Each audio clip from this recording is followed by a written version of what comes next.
أعوذ بالله من الشيطان الرجيم بسم الله الرحمن الرحيم الحمد لله رب العالمين والصلاة والسلام على سيد المرسلين إمام المتقين قائد المجاهدين رحمة للعالمين وآله وأصحابه أجمعين رب اشرح لي صدري ويسر لي أمري واحلل عقدة من لساني يفقهوا قولي. قال الله تعالى في القرآن المجيد بسم الله الرحمن الرحيم واذكر ربك في نفسك تضرعا وخيفة ودون الجهر من القول بالغدو والأسفال ولا تكن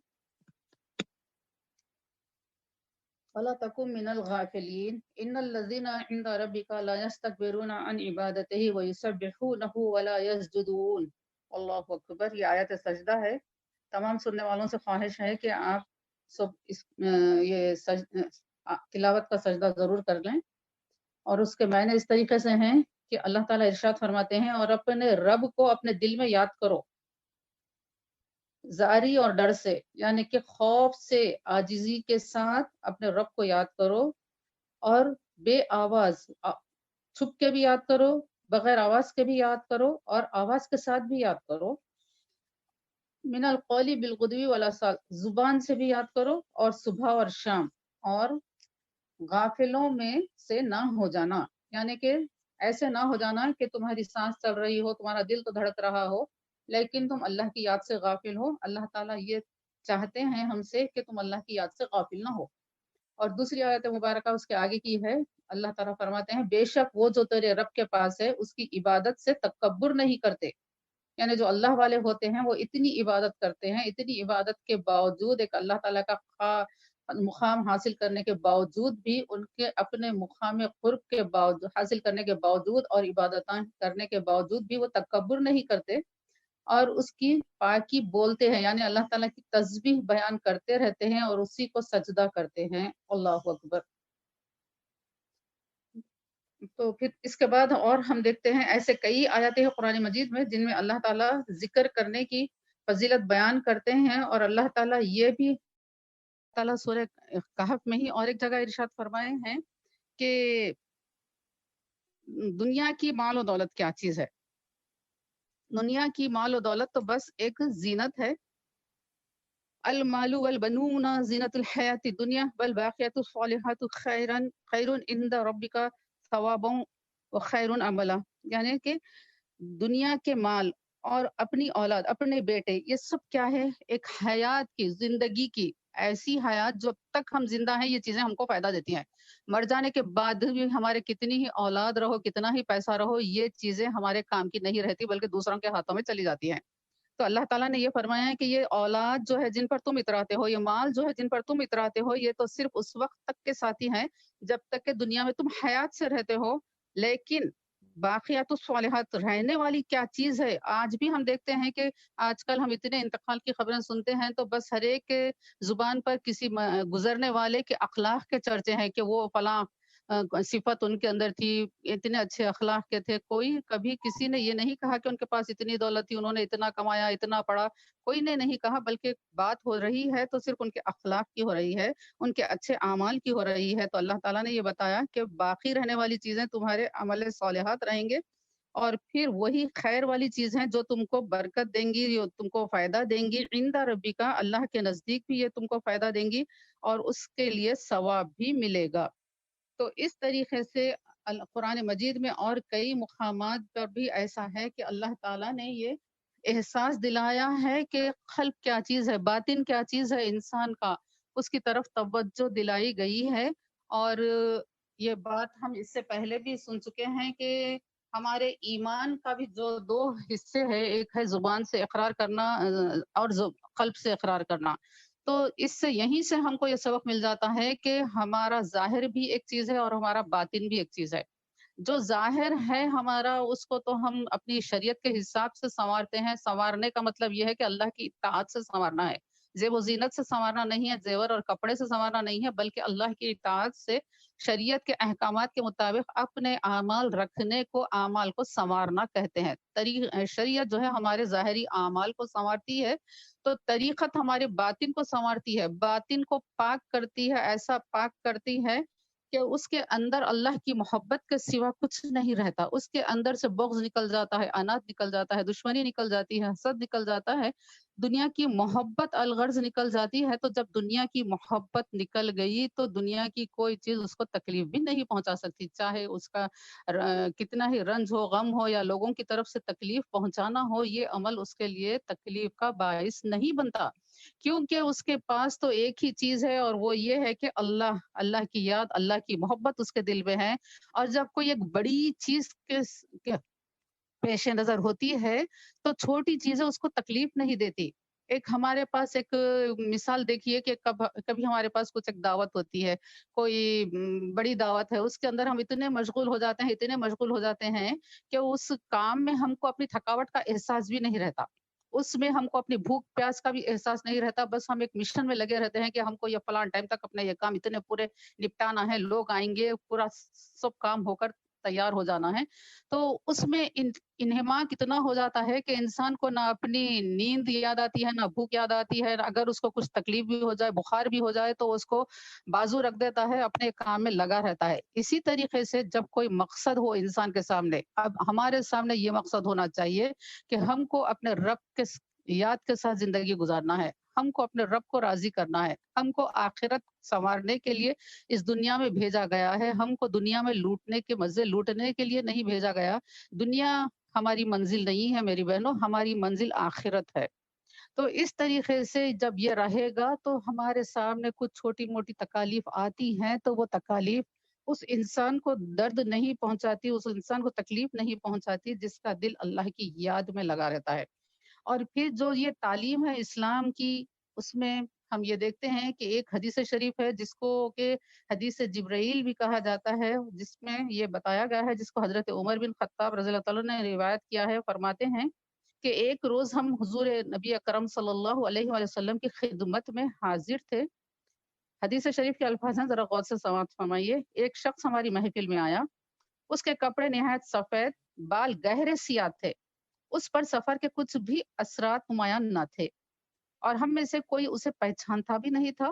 بالآخر وہ شخص حضور نبی اکرم صلی اللہ علیہ وآلہ وسلم کے سامنے آپ صلی اللہ علیہ وآلہ وسلم کے گھٹنے سے گھٹنے ملا کر بیٹھ گیا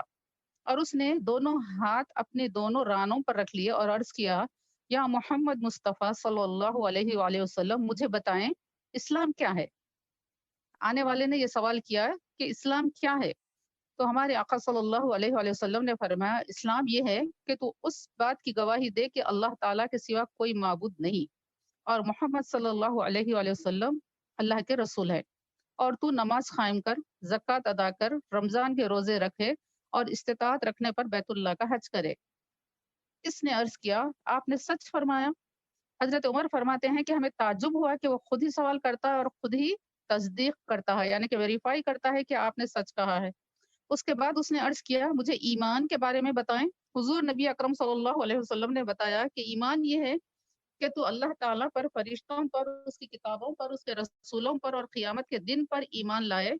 اور اچھی اور بری تقدیر پر ایمان رکھے۔ وہ بولا، آپ نے سچ فرمایا۔ پھر اس نے عرض کیا، مجھے احسان کے بارے میں بتائیں۔ آپ صلی اللہ علیہ وسلم نے فرمایا، احسان یہ ہے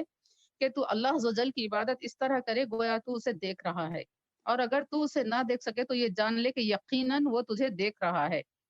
اس نے عرض کیا، اچھا، اب مجھے قیامت کے بارے میں بتائیں۔ آپ صلی اللہ علیہ وسلم نے فرمایا، جس سے سوال کیا گیا وہ اس مسئلے پر سائل سے زیادہ علم نہیں رکھتا۔ اس شخص نے عرض کیا، اچھا پھر قیامت کی علامت بتا دیں۔ حضور نبی اکرم صلی اللہ علیہ وآلہ وسلم نے فرمایا، علامت قیامت یہ ہیں کہ نوکرانی اپنے مالکہ کو جنم دے گی، یعنی بیٹی ماں کے ساتھ نوکرانیوں والا سلوک کرے گی، اور برہانہ پاؤں اور ننگے بدن والے مفلس چرواہے اونچے اونچے محلات پر فخر کریں گے۔ پھر وہ شخص چلا گیا۔ حضرت عمر رضی اللہ تعالیٰ عنہ فرماتے ہیں کہ میں کچھ دیر وہاں ٹھہرا رہا، پھر حضور نبی اکرم صلی اللہ علیہ وآلہ وسلم نے فرمایا، اے عمر، جانتے ہو یہ سوال کرنے والا کون تھا؟ میں نے عرض کیا، اللہ تعالیٰ اور اس کا رسول صلی اللہ علیہ وآلہ وسلم بہتر جانتے ہیں۔ آپ صلی اللہ علیہ وآلہ وسلم نے فرمایا، یہ جبرائیل تھے جو تمہارا دین سکھانے آئے تھے۔ تو اس سے یہ اس میں جو اہم چیز جو تھی یعنی کہ آج کے عنوان کے حساب سے جس کی طرف ہم کو توجہ کرنا تھا وہ احسان کے بارے میں ہے۔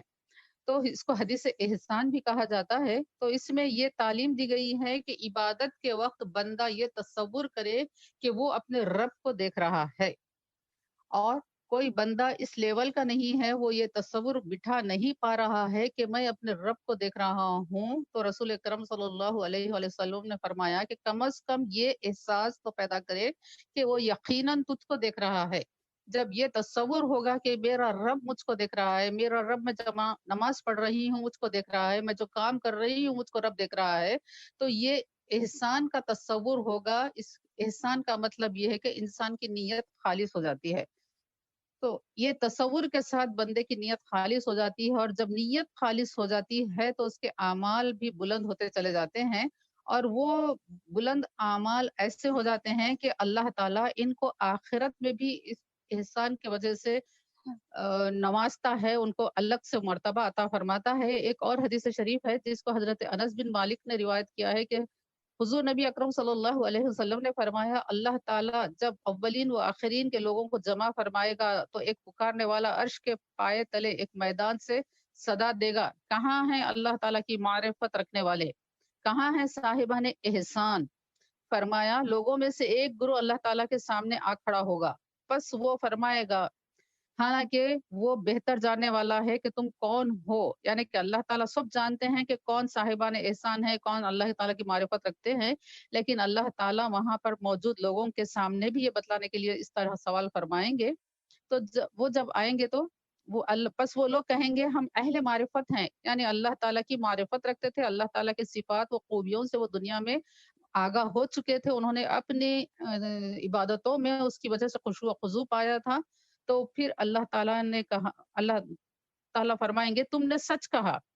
پھر دوسرا گروہ سے پوچھا جائے گا کہ تم کون ہو؟ وہ عرض کریں گے ہم صاحبان احسان ہیں۔ تو اللہ تعالیٰ فرمائے گا کہ تم نے سچ کہا، یعنی کہ صاحبان احسان وہ ہیں جو عبادت اس طریقے سے کیا کرتے تھے کہ گویا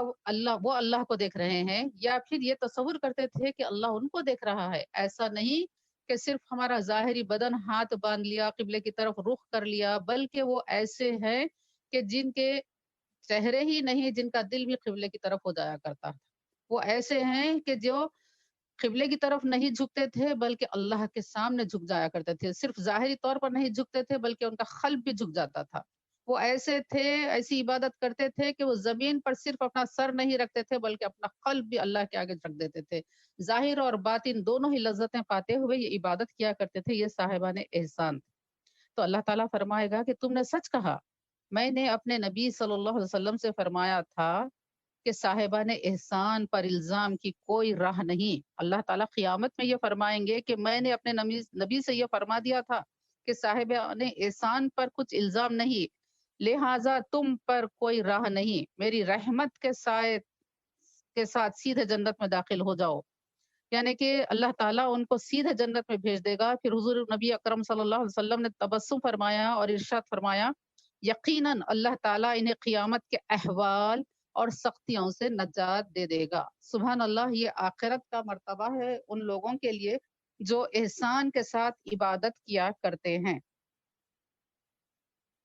اب ہم یہ دیکھتے ہیں کہ یہ صاحبان احسان کون ہوتے ہیں، محسن کس کو کہا جاتا ہے، یہ لوگوں کی صفات کس طریقے سے رہتی ہیں۔ ایک اور ایک آیت مبارکہ ہے سورہ بقرہ کی آیت نمبر 273، جس میں اللہ تعالیٰ ارشاد فرماتے ہیں،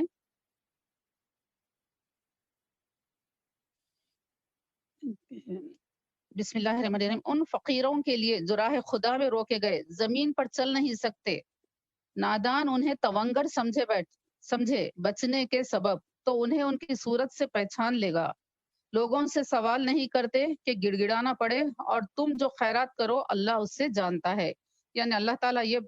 بتا رہے ہیں کہ جو اللہ کی یاد میں ہیں، جو اللہ کی راہ میں ہیں، چاہے ظاہری طور پہ ہو یا باطنی طور پر ہو، اور وہ ان کا حال ایسا ہے کہ دیکھنے والے ان کو تونگر سمجھتے ہیں لیکن وہ حقیقت میں تونگر نہیں ہوتے، اور وہ لوگوں سے سوال اس لیے نہیں کرتے کہ وہ لوگوں کی عاجزی کرنا، لوگوں سے سوال کرنا ان کو پسند نہیں آتا، اور وہ اپنی مشکلات اور تکالیف برداشت کرتے ہیں لیکن لوگوں کے سامنے سوال نہیں کرتے۔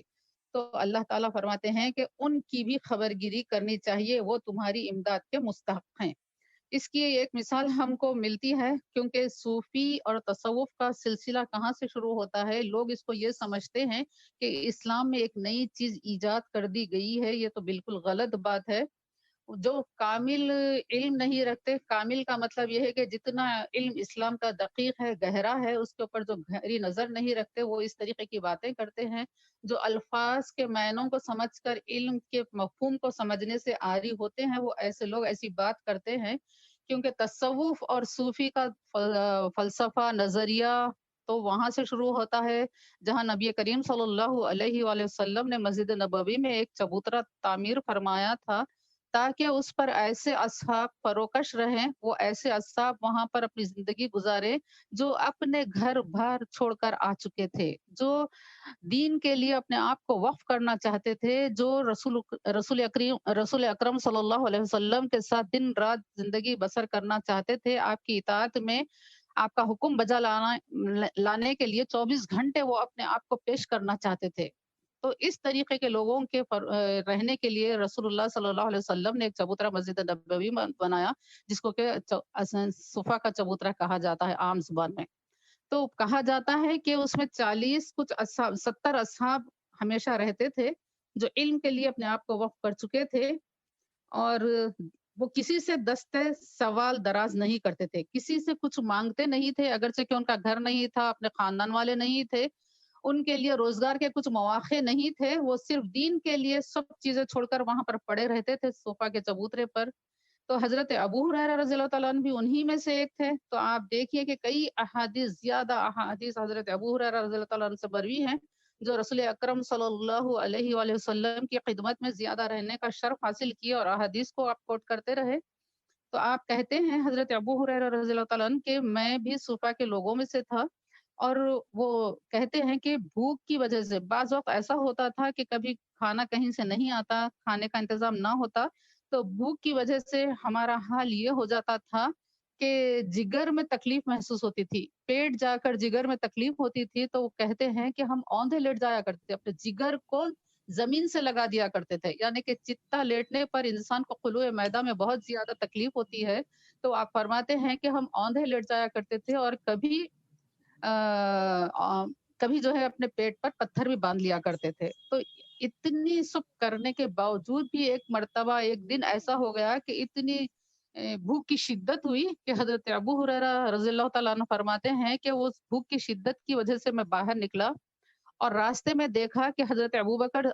ابوبکر صدیق رضی اللہ تعالیٰ عنہ جا رہے ہیں، تو میں نے ان کو روکا،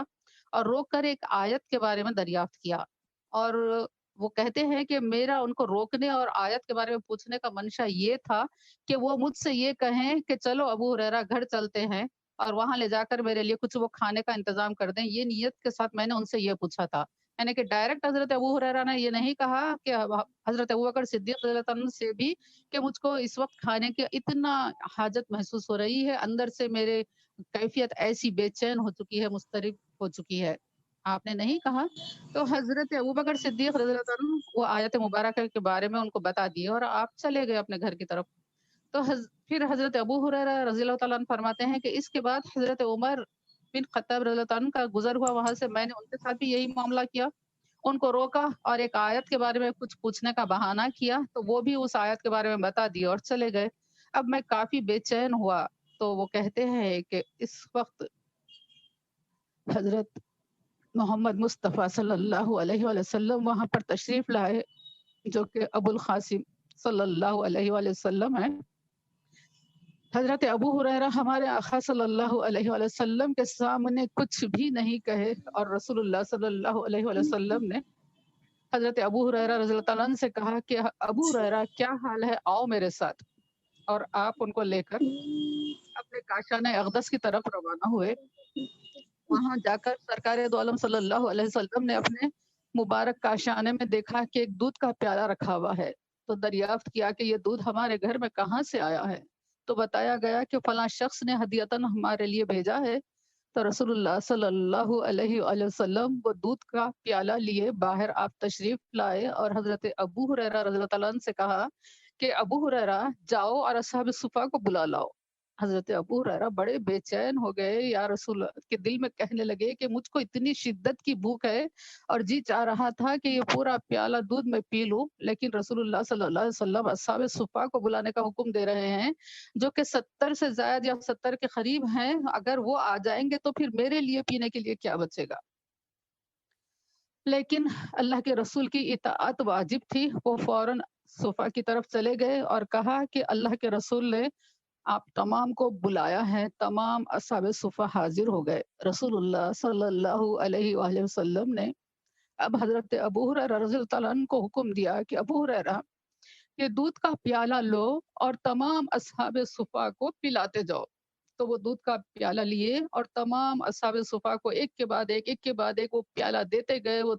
دودھ نوش کرتے گئے یہاں تک کہ پورے 70 لوگوں نے وہ دودھ پی لیا۔ اور حضرت ابو ہریرہ رضی اللہ عنہ کہتے ہیں کہ ہر وقت جب بھی میں کسی دوسرے کو دیکھتا تو میرے دل میں ایک بے چینی ہوتی تھی کہیں دودھ ختم نہ ہو جائے۔ بھوک کی شدت کی وجہ سے ان کے دل میں ایک خیال آ رہا تھا۔ آخر میں جب 70 لوگ دودھ پی چکے تو رسول اکرم صلی اللہ علیہ وآلہ وسلم نے حضرت ابو ہریرہ رضی اللہ عنہ سے کہا کہ ابو ہریرہ دودھ پی لو۔ تو حضرت ابو ہریرہ رضی اللہ عنہ جلدی سے وہ دودھ اپنے منہ میں لگائے اور دودھ پینے لگے۔ جب آپ نے دودھ ہٹا لیا اور فرمایا کہ بس، تو رسول اللہ صلی اللہ علیہ وسلم نے فرمایا کہ اور پیو۔ پھر آپ نے پی کر پھر جب دینا چاہا تو پھر حکم میں رسالت ہوا صلی اللہ علیہ وسلم کہ اور پیو۔ تو پھر حضرت ابو ہریرہ رضی اللہ عنہ پھر اور پیے، پھر جب آپ پھر سے دینا چاہے تو پھر حکم ہوا اور پیو۔ تو حضرت ابو ہریرہ رضی اللہ عنہ نے فرمایا کہ یا رسول اللہ، رب کی قسم جس نے آپ کو حق کے ساتھ مبعوث فرمایا ہے، اب میرے پاس کچھ گنجائش نہیں پیٹ میں کہ میں دودھ پی۔ تو اس طریقے سے رسول اللہ صلی اللہ علیہ وآلہ وسلم کی جانب سے یہ حضرت ابو ہریرہ رضی اللہ عنہ کو تربیت دی گئی کہ وہ خود اگرچہ کہ دنیا کی لذتوں کو سے کنارہ کش ہو کر ایک چبوترے پر زندگی گزار رہے تھے رسول اللہ صلی اللہ علیہ وسلم کی محبت میں اللہ کا قرب پانے کے لیے، لیکن اس کے باوجود بھی ان کو یہ سکھایا گیا کہ اگرچہ کہ تمہارے پاس تمہاری پرسنالٹی میں تمہارے پاس اندرونی طور پر یہ کیفیت ہو، ایک تلاطم ہو بھوک اور پیاس کا، اور تم اتنے بے چین ہو گئے ہو کہ تم بیٹھ نہیں سک رہے تھے بھوک اور پیاس کی شدت کی وجہ سے، اس کے باوجود بھی تم کو اپنے دوسرے بھائیوں کی بھوک اور پیاس کا احساس کرنا ہے۔ تو یہ تربیت رسول اللہ صلی اللہ علیہ وآلہ وسلم نے حضرت ابو ہریرہ کو عنایت فرمائی، اور تمام اصحاب صفا کو بھوکے اور پیاسے حضرت ابو ہریرہ رضی اللہ عنہ کے ہاتھوں سے آپ نے ان کو اصحاب صفا کو دودھ پلانے کا حکم فرمایا، اور پھر تمام اصحاب صفا جو ایک پیالے سے نوش کر رہے تھے، یہ اخوت کا درس رسول اکرم صلی اللہ علیہ وسلم نے عطا کیا کہ مومن کا جھوٹا نہیں ہوتا ہے۔ ایک پیالے سے 70 لوگوں نے پیا، اور پھر اس کے بعد حضرت ابو ہریرہ جیسے جلیل القدر صحابی نے پیا۔ پھر اب اور آگے بڑھے تو ہم دیکھتے ہیں کہ ان 70 اصحاب کے پینے کے بعد ہمارے آقا رحمت للعالمین حبیب خدا حضرت محمد مصطفیٰ صلی اللہ علیہ وآلہ وسلم نے اس دودھ کے پیالے سے دودھ کو نوش فرمایا۔ تو یہ محبت، اخوت اور ایمان کی حلاوت کا جذبہ رسول اکرم صلی اللہ علیہ وسلم اور باطن کی اصلاح کا کام رسول اکرم صلی اللہ علیہ وسلم نے اس طریقے سے فرمایا، اور یہی ہوتا ہے جو صوفی رہتے ہیں، جو صوفی ہوتے ہیں ان کا بھی یہی رہتا ہے کہ وہ دکھ درد کو سمجھتے ہیں لوگوں کے، اور اپنی ضروریات کو وہ اہمیت نہیں دیتے، لوگوں کی ضروریات کو پورا کرنے کی وہ کوشش کرتے رہتے ہیں۔ بزرگان دین نے یہ بتایا کہ تصوف کیا چیز ہے۔ تصوف دین سے ہٹ کر کوئی چیز ہے ہی نہیں، ایک ٹرمینالوجی ہے جس کو ایک سبجیکٹ بنایا گیا، جس طریقے سے تفسیر کو ایک سبجیکٹ بنایا گیا، حدیث کو ایک سبجیکٹ بنایا گیا، فقہ کو ایک سبجیکٹ بنایا گیا، اسی طریقے سے باطن کی اصلاح کے کام کا بھی ایک سبجیکٹ بنا دیا گیا کہ باطن کی طہارت کیسی ہو، پاکیزگی کیسی ہو، اس کا وہ نام تصوف کا دیا گیا۔ اس کے اندر انسان اخلاق حسنہ حاصل کرنے کی تربیت حاصل کرتا ہے، اس کے اندر انسان اپنی نگاہ کی پاکیزگی حاصل کرنے کی ٹریننگ پاتا ہے، اس کے اندر رہ کر انسان اپنے اعلیٰ اقدار کا حامل بنتا ہے، محبت اور بھائی چارہ سیکھتا ہے، شب بیداری سیکھتا ہے، اللہ کے ساتھ اپنے تعلق کو پروان چڑھانا سیکھتا ہے، خود کو دوسروں کے لیے وقف کرنے کا جذبہ اپنے اندر پیدا کر یوں عرض کیے کہ اپنے اللہ تعالیٰ کی عبادت کے دوران آپ نے کہا کہ اے اللہ اگر میں تیری عبادت آتش دوزخ کے خوف سے کرتی ہوں تو مجھے اس میں جھونک دے۔ کتنی بڑی اپنے حضرت رابعہ بصری کی اپنی اللہ کے تعلق سے جو آپ کا کانفیڈنس ہے وہ یہ کہ اللہ میں عبادت صرف تیرے لیے کروں، میں جنت کی خواہش میں یا دوزخ کے خوف سے اگر میں عبادت کرتی ہوں تو مجھ کو دوزخ کی آگ میں جھونک دے۔ پھر آپ نے یہ کہا اور اگر میں جنت کی لالچ کے لیے تیری جناب میں سربسجود ہوتی ہوں تو مجھے جنت سے محروم کر دے۔ میری عبادت جنت کے لیے نہیں، میرے سجدے جنت کے لیے نہیں، میرے رکوع سجدے کے لیے نہیں، میرے ذکر و اذکار، میرے شب بیداری، میرے روزے یہ جنت کی طلب کے لیے نہیں بلکہ مالک یہ صرف آپ کی رضا کے لیے، آپ کی طلب کے لیے ہے۔ اس لیے کہا جاتا ہے کہ صوفی کے پیش نظر یہ جو بات ہوتی ہے کہ لا مطلوب الا اللہ، اللہ کے سوا ان کے پاس کوئی طلب نہیں ہوتی ہے، اللہ سے ہٹ کر ان کی کوئی چاہت نہیں ہوتی ہے۔ اور پھر آپ آگے فرماتی ہیں کہ اگر میں تیری ذات کے لیے تیری عبادت کرتی ہوں، صرف تیری ذات کے لیے تیری عبادت کرتی ہوں تو اے اللہ مجھے اپنے شرف دیدار سے محروم نہ رکھیے۔ آپ نے بہت اونچا اور مقصد اپنی عبادتوں کے لیے رکھا کہ میں جنت اور دوزخ کے لیے نہیں بلکہ اللہ تعالیٰ کے دیدار کے لیے یہ کام کرتی ہوں، یہ عبادت کرتی ہوں۔ اور حضرت جنید بغدادی رحمۃ اللہ علیہ نے تصوف کے بارے میں یہ بتایا کہ تصوف یہ ہے کہ اللہ تعالیٰ تجھے تیری ذات سے فنا کر دے اور اپنی ذات کے ساتھ تجھے زندہ کر دے۔ یعنی کہ فنا اور بقا کا جو تصور جس کے تعلق سے بھی بعض لوگ جو ہے مذاق اڑاتے ہیں فنا اور بقا کے تعلق سے، تو وہ اس کے معنوں کو سمجھے نہیں ہے فنا کیا ہے اور بقا کیا ہے۔ فنا یہ ہے کہ انسان اگر اپنی ذات کے حد تک رہ کر زندگی گزارتا ہے، جیسے کہ ابھی ہم نے سنا کہ مال اور دولت کے لیے جیتا ہے تو وہ صرف ظاہری دنیا کی حیات تک اس کا رہتا ہے، اور جب انسان ختم ہو جاتا ہے، اس دنیا سے مر جاتا ہے، انتقال کر گزرتا ہے تو اس کی تمام چیزیں ختم ہو جاتی ہیں، کوئی اس کو یاد نہیں کرتے، اس کی دولت کو یاد نہیں کرتے، کیونکہ وہ نیک انسان نہیں تھا، وہ اعلیٰ اخلاق کا حامل نہیں تھا، اس کو یاد نہیں کرتے۔ تو یہ فنا ہو گیا، یہ اپنی ذات میں گم ہو گیا تو وہ فنا ہو گیا۔ اور پھر اگر کوئی جو ہے اپنی اللہ کے ذات کے ساتھ اپنے آپ کو وابستہ کر کر زندہ رہتا ہے تو وہ شخص کی زندگی زندگی ہے، وہ شخص کی زندگی حیات جاوداں بن جاتی ہے، وہ شخص کو اللہ تعالیٰ اپنے ولیوں کو جو ہے خبروں میں بھی زندگی عطا کرتا ہے، اللہ تعالیٰ اس بات پر قادر ہیں۔ تو اس طریقے سے تصوف یہ ہوتا ہے کہ انسان اپنے آپ کو بھول جائے، اپنی خواہشات کو بھول جائے، اپنے ول اینڈ وش کو بھول جائے، صرف رب کی محبت میں وہ جینے والا بن جائے۔ حضرت امام غزالی رحمۃ اللہ علیہ نے احیاء العلوم میں یہ لکھا ہے کہ اس منزل کا راستہ یہ ہے، یعنی کہ تصوف کا منزل کا راستہ یہ ہے کہ پہلے مجاہدہ کرے یعنی کہ زیادہ ریاضت کرے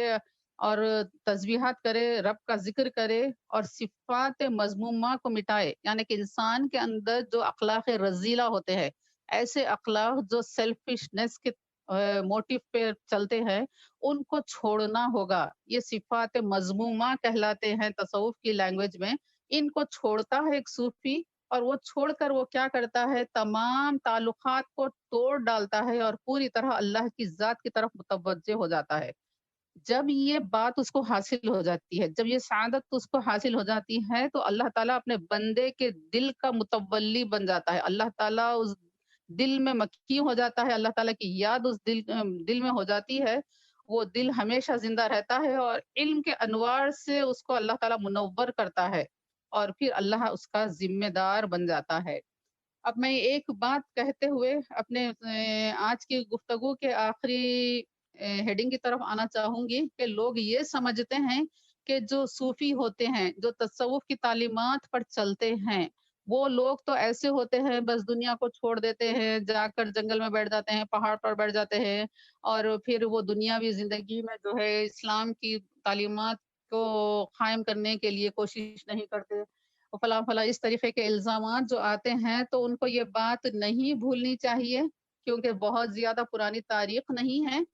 ہم دیکھتے ہیں کہ آج اگر ہندوستان میں اسلام ہے تو وہ کس کی طرف سے ہے؟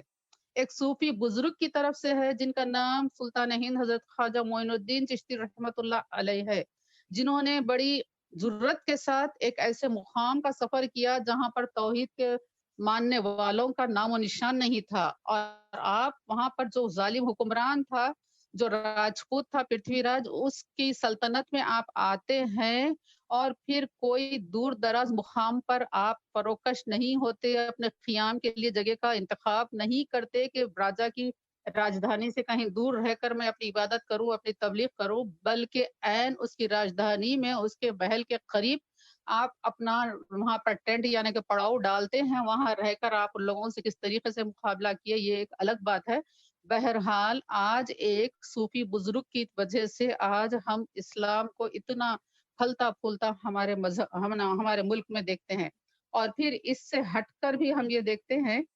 کہ تاریخ میں چنگیز خان کے ظلم سے کون واقف نہیں ہے۔ مسلمانوں کا اتنا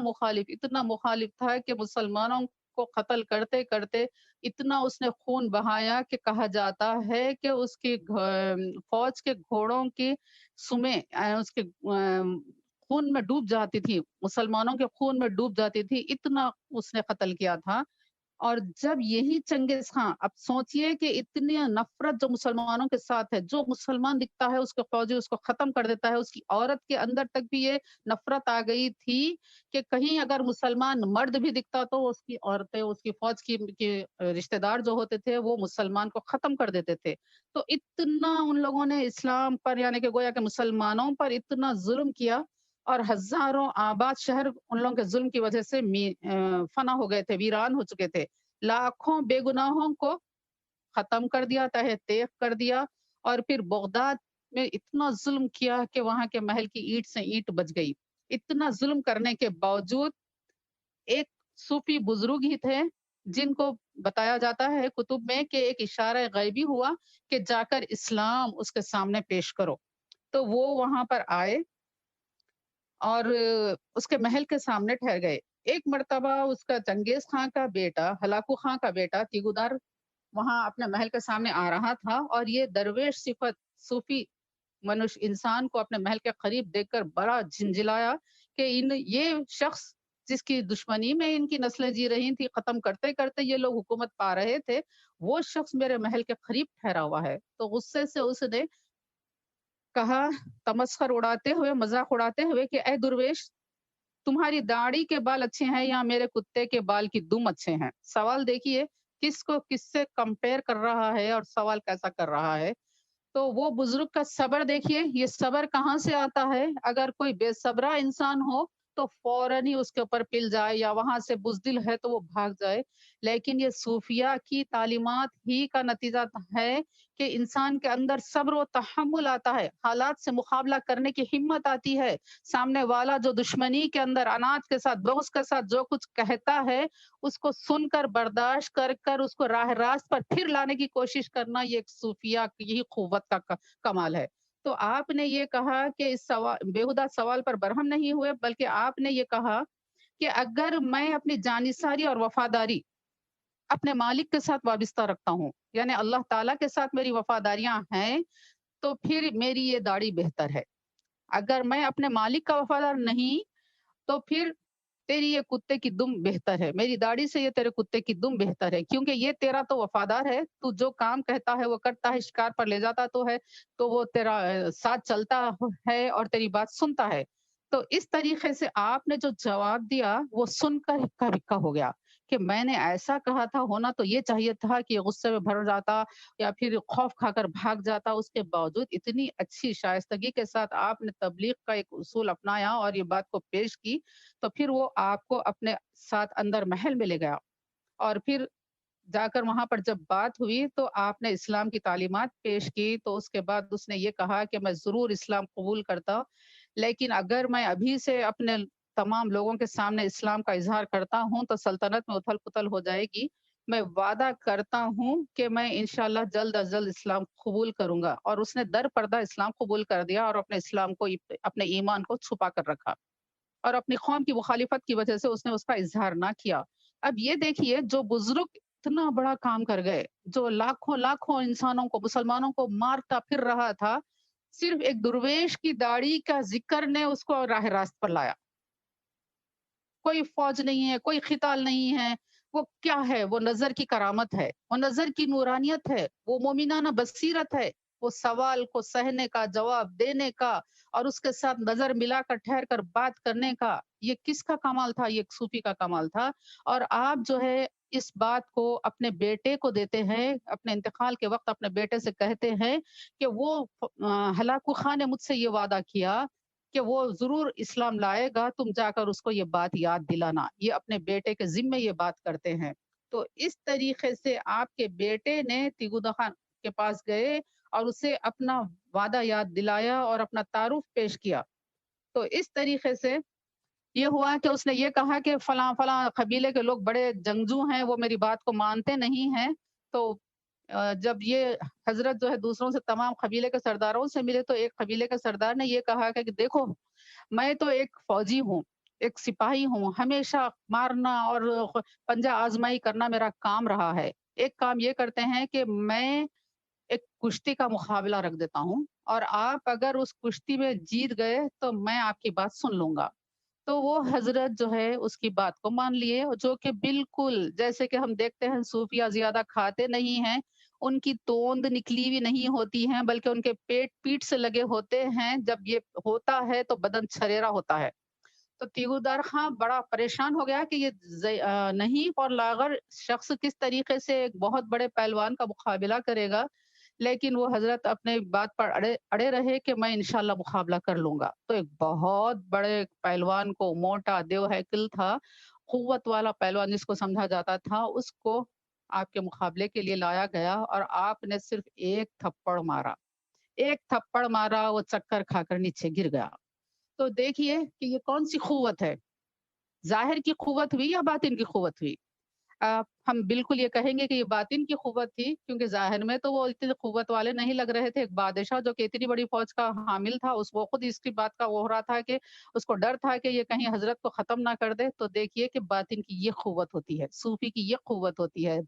دل جب اللہ کی طرف جھک جاتا ہے تو بدن میں کیسی قوت اور حرارت آتی ہے۔ ایمان کی جو حرارت آ جاتی ہے قلب کے اندر تو بدن کے اندر کتنی گرمی آ جاتی ہے، کتنی قوت آ جاتی ہے۔ پھر یہ شخص کے سامنے باطل کہاں سے ٹک سکتا ہے؟ تو یہ تعلیمات تھے جو صوفیہ اکرام نے ہمارے لیے رکھی ہیں۔ تو ضرورت یہ ہے کہ ہم ان بزرگان دین کے احوال کو سمجھیں اور ان کے ساتھ تمسخر کا معاملہ ہرگز ہرگز نہ کریں کیونکہ ان کے بڑے احسان ہیں۔ ان کی طرف سے اسلام پر، مسلمانوں پر بہت بڑی مصیبتیں ٹلی ہیں کیونکہ ایک پروفیسر ہے جس کو یورپ کے لوگوں کا تھا، جس کو مستشرق کہا جاتا ہے، اس کا نام HAR گپ تھا۔ اس نے اپنی ایک تقریر میں یہ کہا تھا کہ جیسے کہ ہم جانتے ہیں کہ دشمنان اسلام کی ہر زمانے میں یہ کوشش رہی کہ وہ اسلام کے خلاف سفارہ ہوں اور اسلام کو پھیلنے سے روکے، اسلام کی تعلیمات کو مسخ کریں اور اسلاموفوبیا کا ماحول لوگوں میں پیدا کریں۔ یہ آج کی بات نہیں ہے، یہ شروع سے ہے۔ تو اس وقت بھی یہ کیا ہوا تھا کہ یہ گب جو پروفیسر تھا، اس نے اپنی تقریر میں ایک مرتبہ یہ کہا کہ تاریخ اسلام میں بارہا ایسے مواقع آئے، ایسی باتیں ہوتی رہی کہ ہم اسلام کے کلچر کا شدت سے مقابلہ کیا، یعنی کہ اسلام کو ختم کرنے کی بات ہم نے کی، لیکن ہوا یہ کہ وہ مغلوب نہ ہو سکا، اسلام کو ہم ہرا نہیں سکے۔ تو وہ کیا مانتا ہے؟ اس کی بڑی وجہ یہ ہے کہ تصوف یا صوفیہ کا انداز فکر فوراً ان کی مدد کو آ جاتا ہے۔ یعنی کہ جب ایک نفرت کا ایسا ماحول پیدا کر دیا جاتا ہے کسی ملک میں، کسی سوسائٹی میں، دنیا میں، تو صرف اس کو جو ہے فرد کر سکتا ہے، اس کو ٹھنڈا کر سکتا ہے، اس کو محبت اور بھائی چارے میں بدل سکتا ہے، اس کو صبر و تحمل جو انسان کو عطا کر سکتا ہے، تو وہ صرف صوفیہ اکرام کی تعلیمات ہیں۔ جو صوفیہ اکرام کی تعلیمات ہیں وہ کوئی نئی چیز نہیں ہے بلکہ وہ تمام بھی اسلام ہی کی دین ہے کہ ہمیشہ سچ بولو، اللہ کی یاد سے اپنے قلب کو معمور رکھو اور نورانی کیفیت حاصل کرو، اللہ کا قرب حاصل کرو۔ جب بندہ ایسا ہوتا ہے تو اللہ تعالیٰ اس کی مدد ضرور کرتا ہے۔ تو اس طریقے سے صوفیہ اکرام نے اسلام کی بڑی خدمت کی، اسلام کی تعلیمات کو پھیلانے کے لیے وہ میدان عمل میں سرگرم عمل رہے۔ یہ جو بات کہی جاتی ہے کہ وہ چلہ کشی کے لیے پہاڑ پہ چلے جاتے تھے، جنگل میں چلے جاتے تھے، تو وہ اپنا ایک مقام اور مرتبہ پانے کے لیے مجاہدہ کیے۔ اس کے بعد وہ وہاں پر نہیں رہے بلکہ عوام میں آئے اور اسلام کے لیے کام کیا، اسلام کی انہوں نے خدمت کی۔ جیسے کہ ہم شیخ عبد القادر جیلانی رحمۃ اللہ علیہ کے احوال میں بھی دیکھتے ہیں کہ آپ نے ایک مطلوبہ تعلیم حاصل کرنے کے بعد ایک ریاضت اور مجاہدہ کرنے کے بعد آپ کی ذکر اور واعظ اور نصیحت کے لیے آپ میدان عمل میں آئے اور کروڑوں لوگوں کے لیے آپ کی تعلیمات مشعل بن گئیں۔ تو اسی طریقے سے یہ کام ہوتا ہے صوفیزم اور تصوف کے ذریعے، لیکن آج ہم یہ دیکھتے ہیں عصر حاضر میں، ماڈرن ورلڈ میں آج ہم یہ دیکھ رہے ہیں کہ انسان بہت زیادہ مٹیریلسٹک ہو چکا ہے، مادہ پرست ہو چکا ہے، اور اس کے اندر یہ ہو چکا ہے کہ پریکٹیکلٹی کا جو لفظ آ گیا ہے کہ میرے لیے کون سی چیز فائدہ دینے والی ہے، مجھ کو مال کہاں سے ملے گا، مجھ کو نفع کہاں سے ملے گا، اور اس کو حاصل کرنے کے لیے بہوک اور کروک کام کرنا ہے، بس کام بنا لینا ہے، اس کے لیے جھوٹ بولنا وہ تو بولے، اس کے لیے اخلاق رذیلہ کا سہارا لینا ہو تو لے لے، اس کے لیے اپنے قلب کو اللہ کی یاد سے غافل کرنا ہو تو کر لے، لیکن مجھ کو تو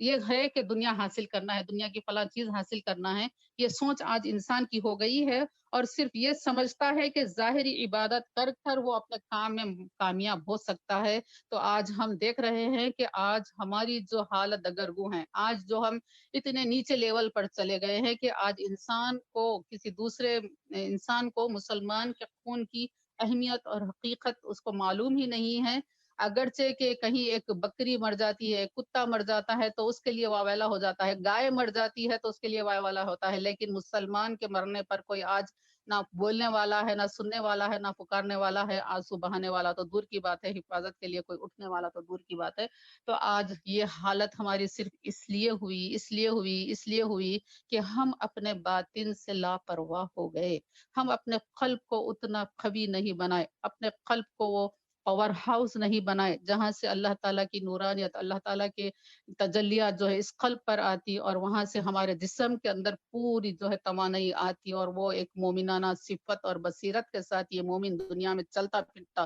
جس کو دیکھ کر، جس کے اخلاق کو دیکھ کر، جس کی محبت کو دیکھ کر، جس کے اخلاق اور جس کے ایثار اور جس کی انسانیت کو دیکھ کر لوگ جو ہے اسلام کی طرف آتے، لوگ جو ہے مسلمانوں کے خلاف بولنے اور کہنے سے رک جاتے، لوگ اسلام کے خلاف، مسلمانوں کے خلاف کام کرنے اور پروپیگنڈا کرنے سے رک جاتے۔ تو آج وقت کی پکار یہی ہے، وقت کی پکار یہی ہے کہ اے مسلمان، اپنے باطن کی طرف توجہ کر، اپنے باطن کی طرف توجہ کر۔ اغیار کا یہ کام ہے، غیروں کا یہ کام ہے کہ وہ اپنے مادی لذتوں میں مشتمل اپنی زندگی کے سامان کریں، لیکن مومن کا یہ کام نہیں ہے۔ مومن تو اپنے قلب کے ساتھ جیتا ہے، وہ قلب جو اللہ کے ذکر سے آباد ہوتا ہے۔ تو انشاءاللہ تعالیٰ جب کہیں جا کر پھر سے اللہ تعالیٰ اسلام کو سربلندی عطا کرے گا، جب کہ اگر ہم اپنے باطن کی طرف توجہ کریں گے، اپنی عبادت میں خشوع و خضوع سے اس کی ابتدا کریں، کس طریقے سے ہم کر سکتے ہیں، اتنا بڑا ٹاسک ہے۔ تو سب سے پہلے ہم اپنے اخلاق کو سنوارے، جھوٹ بولنا چھوڑ دے، وعدہ خلافی کرنا چھوڑ دے، کنجوسی اور بخیلی سے اپنے ہاتھوں کو ہٹا لے، اور اللہ کی رضا کے لیے جینے اور بولنے والے بنے، تو تب کہیں جا کر ہمارے اندر اخلاق وہ آ سکتے ہیں جن کی وجہ سے ہمارا باطن صاف ہو سکتا ہے، اور اللہ تعالیٰ ہمارے سے راضی ہو سکتا ہے۔ جب بندہ ایسا ہو جاتا ہے تو اللہ تعالیٰ کی نصرت ضرور اس کے ساتھ آئے گی، اللہ تعالیٰ کی حمایت آئے گی انشاءاللہ تعالیٰ۔ اللہ تعالیٰ ہم سب کو وہ چیز نصیب فرمائے، باطن کی قوت، باطن کی پاکی اللہ تعالیٰ ہم کو نصیب فرمائے۔ وآخر الدعوانا ان الحمد للہ رب العالمین۔ ماشاء اللہ